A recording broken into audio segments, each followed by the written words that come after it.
Welcome to another episode of Purpose. I am your host, Brittany Zonker, and on today's show, I have a former professional soccer player who has turned his career now into his own agency. He's founder and CEO of Get Sports. Welcome to the show, Luke Harrison Mendez.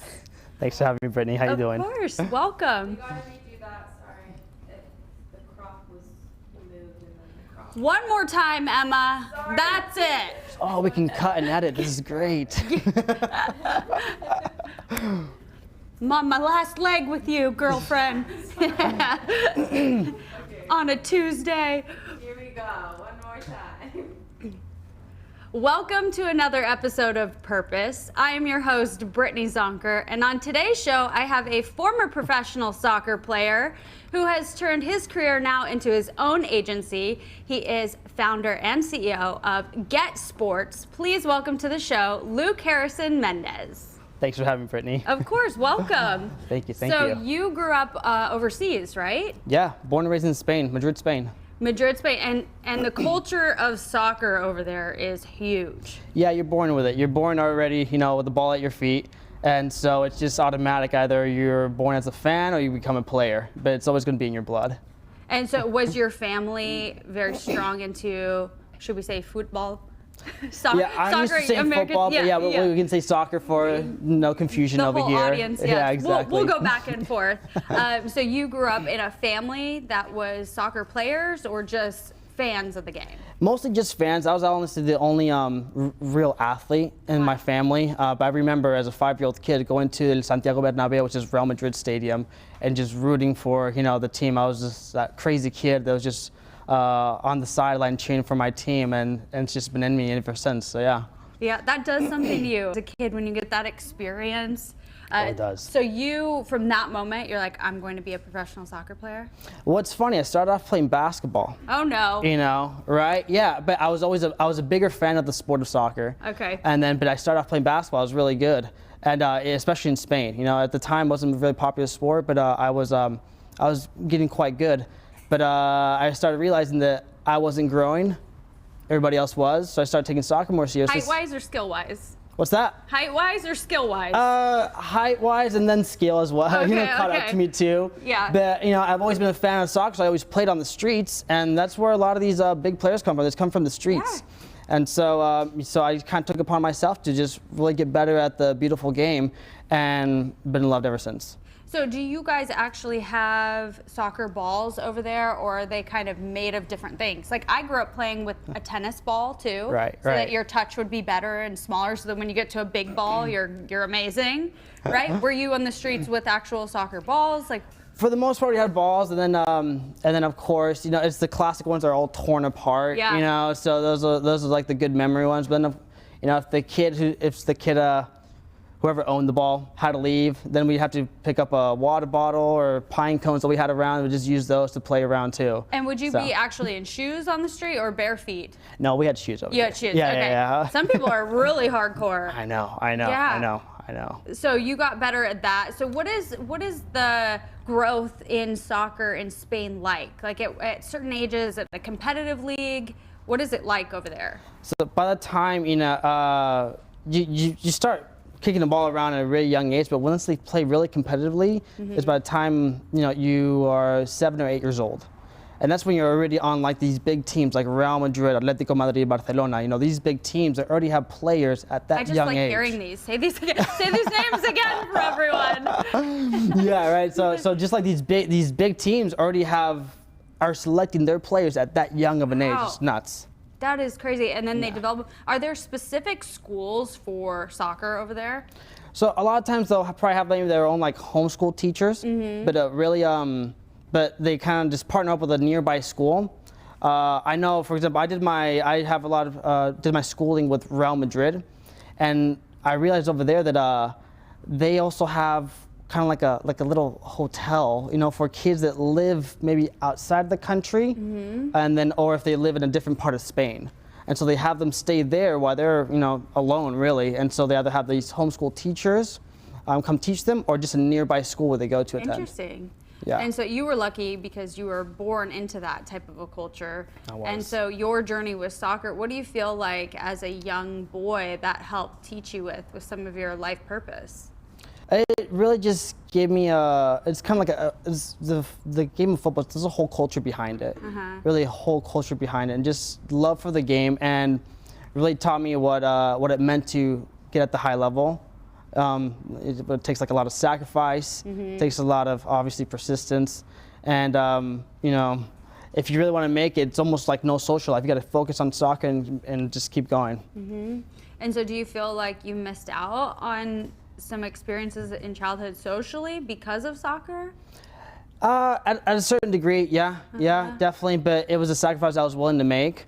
You know, at around high school age, my family and I decided to move to the States, and then I was the only one that moved back to Madrid, stayed at one of these hotel type things to keep playing the game over there with Your whole family moved to the U.S. Yeah. when you were, say, 13, 14-ish? Exactly, yeah. And then at what point did you decide, hey, it's been great, America, I'm going back to Spain? Well, I went back once you're allowed to get a professional contract, and that's at the age of 16. Great. So in Europe, at the age of 16, you're allowed to get a professional contract. So I went over there, got a professional contract. Hang on, you can't just breeze past this. You're like, I just got my contract. In the States, what happened within teams here and your training in order to get you to that point to go back to Spain? Right. So, well, a lot of it too, you know, it's kind of like your connections, the relationships you're making on the way too. So, lucky enough, when I left Spain, I still had these close relationships. I kept developing my skill in the States. So I played high school, I still played club, but it was one state with both. And then at 16, I reached out to my relationships that I had in Madrid, and I said, "Yeah, come on over. Let's see what you got." And they were able to go over there for the trials, and they accepted me in. That's amazing. So I was a 16-year-old kid, you know, living pretty much in a hotel, you know, thinking I had it done. Yeah. And then, what was your position? Center mid. Me too. That's what I'm talking about. Yes. There you go. Attacking, defensive, or just true center? I was probably more of a true center. I'd like to think I was more of attacking, but I didn't have the eye for goal, you know. But I loved. I was always set pieces. That was my thing, you know, taking the corner kick, just finding the open spaces and finding my forwards, giving them the assist for the goal. That's great. At 16 years old, I'd say that takes a lot of maturity and sacrifice in order to know I'm going to leave my family and I'm going to go back to a country I haven't been in for a few years to pursue my dream. So your purpose, I feel, can help young athletes that maybe are scared to transition or take a leap away from their comfort or family in order to pursue what they're incredibly good at.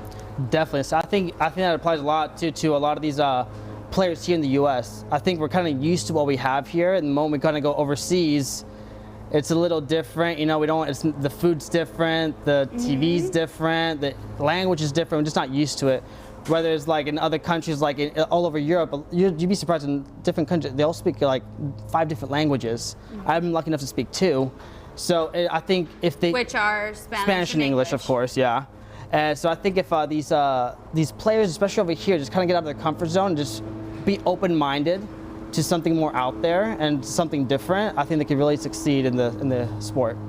Yeah, that's incredible to be able to go to a place that you are uncomfortable and thrive.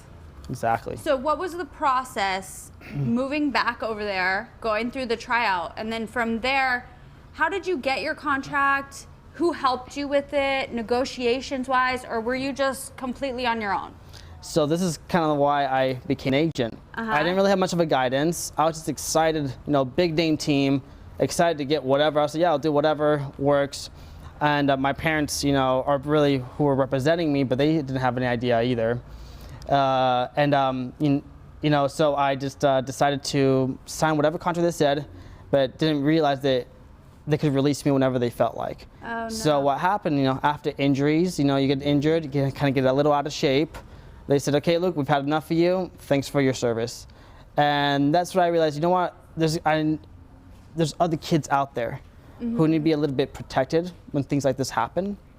And because they still deserve a second chance, no matter injury or anything like that. But it's brutal, you know, it's how it is. So that's, you know, it's led me to this, and I wouldn't change it for the world. That's hard though. I feel like being released based on injuries and having no protection, but it led you to a greater purpose post soccer career. Exactly. So at what age were you finally released or retired from the sport of soccer? Before I turned 18. 18. Right before I turned 18, and I still had the opportunity to play a little bit of college ball too. Okay. And then Did you stay in Spain? No. College. You're like, I've had it with you guys. I'm back to the U.S. My parents, like, I still was underage, you know. So my parents, like, you're coming back home. I can't just live there because I had no home or anything. So right. Came back to the States. Played a little Division II soccer, and then I just at a young age I realized, okay, I don't think these injuries really took me back. I don't think I'll ever make it back up there. Plus, you know, mentally it does something to you too, right? When you're on a team, and somebody just cut you, say you're not good enough, it kind of like puts you down a bit. So I think mentally I wasn't there, but so I'm glad I made this decision though, and decided that by the age of 20, that was not. I quit football completely and started coaching, started furthering my education, got married, and just had like different focuses to be able to, and not just live that past, leave that behind me, and focus on what's the next chapter. That's good that I feel like you took that in stride so well, going from moving back here to playing collegiately and then just more accepting that your life has some different steps, and maybe instead of fighting them so early on, you decided, okay, there's a different path for me. So what would you say to young athletes that possibly are having the same struggle as you with injuries, that still have the dream to make it? I mean, if you still have the dream and the drive, you think you push through, you know, that's by all means, keep going. I just kind of started sitting back, another thing, I really love business too. And so I've always wanted to be my own boss, even back then. So I had other passions that maybe kind of trumped being a professional player. Right. So, but if you still have the passion that you think you can make it, and you still think you can be fit enough, and you still at a decent age too. Age has a lot to do with it. Right. Go for it. Go for it. Why not? And so your situation when you were injured and knew you had other interests, maybe there's an athlete too that has that same perspective as you. What would you say to them with that, as far as possibly changing direction with your purpose? Yeah, I mean, kind of the same thing. Go for it. You know, I'm not a big believer on like, okay, weighing out all your options and then try to figure out what you need to do, because what happens there is you just procrastinate, you don't make a decision whatsoever. So it's better making one decision versus having a lot of things up in the air and kind of deciding for a long time. So I always recommend just make a decision and go for it. Yeah, and don't look back. So Exactly. that's where you would say when it's time to hang it up.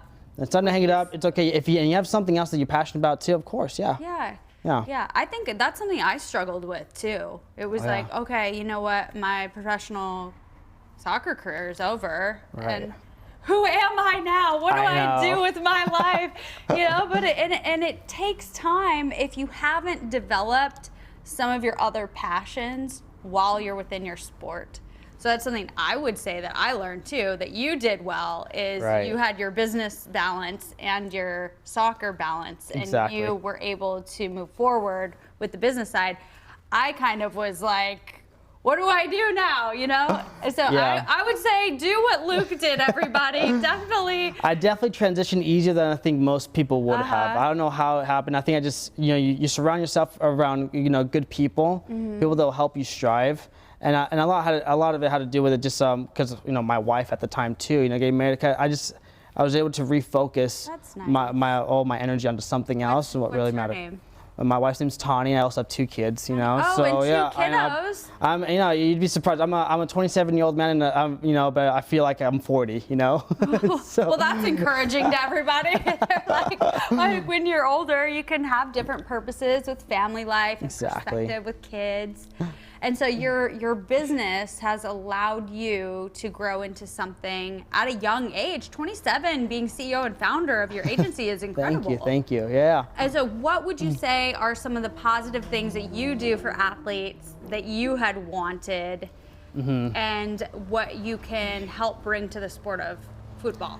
Yeah, so as kind of like, so with Get Sports Agency, what we really do is like we provide a platform and a bridge, and our focus with international players to be able to play here competitively in the U.S. Right. And so that's what we're really trying to strive. You know, like I said earlier, you know, we're trying to grow the culture of football here. Yeah. And I think bringing more international players into here, find the interest that U.S. can get on the map and people around the world know about teams in the U.S. is the way to go about it. So I think we got to bring more internationals here to play. Now, are you working mainly with male athletes or female athletes? Like, are you bringing them over to the MLS or what is your focus? Yeah, of course. So mostly male athletes. I used to do a lot of all my stuff was in Europe before. Yeah. And then about a year ago, I made a decision to move here to LA and start my own agency and to work on, you know, getting players out here too. Most of them are all male, but, you know, I'm definitely interested in the female market. I think there's a lot of things need to get done too to help, you know, the women in the sport grow too. I think we got to get a lot of young girls watching the game too. Get them watching this and get them wanting to watch it on TV too. And I think that'll grow it too. There's a great platform right now with the FIFA Women's World Cup going on. I know. And the USA scored 13-0 yesterday. 13-0. Did you watch? Yeah, it's crazy. Alex Morgan went on one. She was nuts. Yeah, 5 goals. That's incredible. It's incredible. She tied 13. Michelle Akers. That's crazy. And I believe that was like the highest like goal scoring ever in like the history of the World Cup. Yeah. for Now, do you females. agree with them just completely hammering the other team, or at some point should they have like had mercy on them? Completely. Hammer 'em? Yeah, hammer them. Yeah, Oh, yeah, gosh, of course. Luke, that's it's, funny. It's how it is. Yeah, you don't, you know, it's not like other sports. Like in American football, you take a knee. In basketball, you kind of let the clock run out. No, Yeah. soccer's always been that way. It's always been, okay, if you can score, even for the last second, you're scoring. And I love it, you know, and I think the opposing team accepts it too. They understand that if you have the chance to score, you're going to score. So I don't think they took it any way wrong at all, but I was just surprised because I think at halftime it was, what, 3-0? And another 10 second half. Yeah, that's As great. they went on, I think they're definitely favorites to win the whole thing. I do too. Yeah. So besides the platform of the Women's World Cup and in trying to bring more athletes to the U.S. to play, right now predominantly your focus is with males, but possibly in the future females too. Of course. What do you think the U.S. could do culturally wise to make the sport more known or more appealing? Yeah, so kind of like I was saying earlier, just bringing more internationals. Okay. And so the more internationals you bring in, the better your league's going to be. If you think about big teams like, let's say, like the big ones in Spain, you know, it was Real Madrid and Barcelona. If you think about how many are really just from Spain, it's a small percentage. Small percentage. Their best player, Messi's from Argentina. Yeah. You know, one of the best player right now in Real Madrid is Luka Modric. He's from Croatia. They're all from different countries. So the more internationals you bring in, the better the level is going to be, and therefore more people are going to want to watch it. True. That's really smart. So do you support the Galaxy the most? Who are you trying to place certain places You know, in the MLS? once you kind of get into the, you know, I had like my childhood teams and all that, but once you start getting into the industry, you start getting clients playing all different clients, playing for different teams, you know, you don't favor a team, you kind of just favor your client. So I don't have a team here, but I have to say though, the first game I ever went to when I came out here to LA was one of the LAFC games. And I was really impressed with what they've done with the stadium, what they've done with the atmosphere and the culture there. I think they've gone about it the right way. And I think we're doing more of that for the new teams coming in. Like we got you know, Miami coming, Austin coming the next few years in the MLS. Doing what they did, I think it's going to help increase the growth of the culture of the sport. Absolutely. And so for you, moving forward with your company, what would you like to see happen? I really just want to get my players out here. I think about the money they make, you know, is not much of a difference, but I want to fulfill also kind of like their dreams of being able to come out here to the U.S. You know, here in America, a lot of people want to do that internationally. They want to come here, experience this, you know, just the U.S. lifestyle, and so be able to help them. But more than anything, I just want to be part of that growth of the culture. I think there's still a lot of improvement to make, but it's done really well so far. But I want to be part of that huge growth. That's great. I love the way that you had different twists and turns that then led you now to helping athletes have a bigger platform and negotiations and protection for injuries in their career. Of course, yeah. So if people want to follow you or they want to find you, or maybe there's some international athletes out there watching that need your help, go ahead and tell everybody how they can find you. Yes, definitely. So make sure to check us out at, so my Instagram is @LukeGetSports, so it's LUKEGET Sports. You can also check out the website, www.getsportsagency.com. Great. Well, thank you so much for coming on, Thank Luke. you for having me. Of course, it's amazing what you're doing for athletes.